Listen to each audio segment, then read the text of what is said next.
Ladies and gentlemen, family and friends, scholars and dignitaries, welcome to another episode. Welcome to my world. Hello, friends. So this is a serious news report that I have today, a very serious report. According to the United States Conference of Catholic Bishops, over 100 churches in the United States have been robbed, vandalized, or otherwise desecrated just in the past year or so across the United States.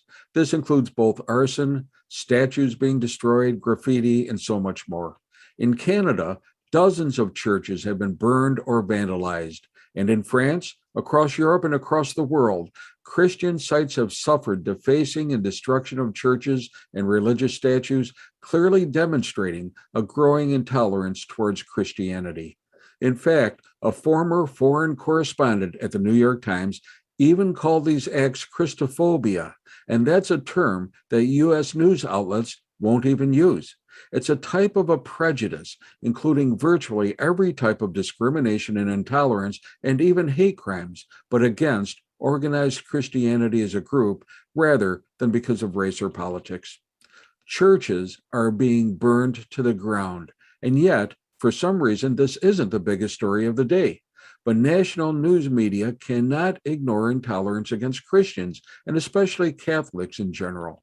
And everyone knows how the news would cover it if the attacks had been on mosques or synagogues or even on Planned Parenthood facilities. So, who's responsible for this anti-Christian violence? Is it Muslim terrorists, neo-Nazis, left-wing radicals? Are these isolated incidents or part of a coordinated attack? While some perpetrators haven't been identified, the vast majority of the attacks seem to be committed in public by large groups with some clear political affiliations. One study found that it was most often radical leftists, radicalized Islamists, and radical feminists. Of course, atheists and perhaps also Satanists also have had some role as well. And priests and nuns are still being murdered to this day. One was recently killed in El Salvador. 2 nuns were killed in South Sudan when gunmen attacked their bus. An 86-year-old nun was robbed, beaten, and then sexually gang assaulted in a South African convent.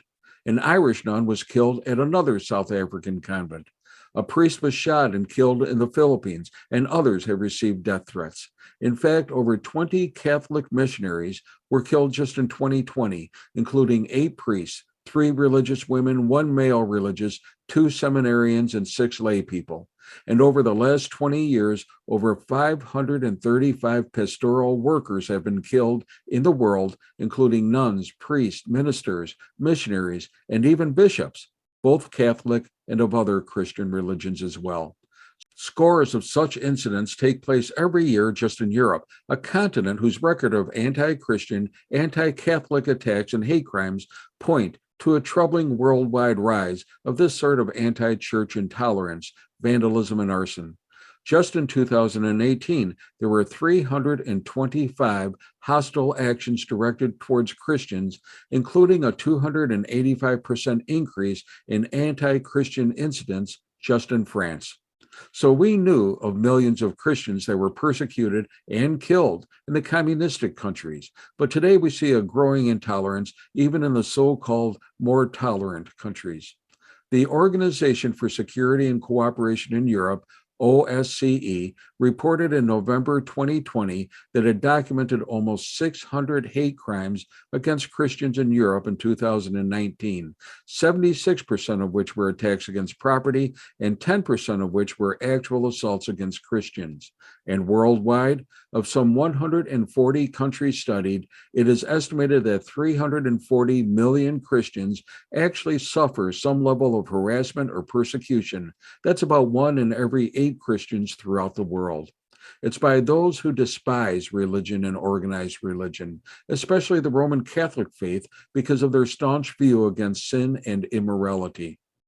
Religion really is the last bastion of morality in an ever-changing world, a world that uses and exploits people, values money and power, drugs and sex, and has no use for God in their paradigm of self and self-expression.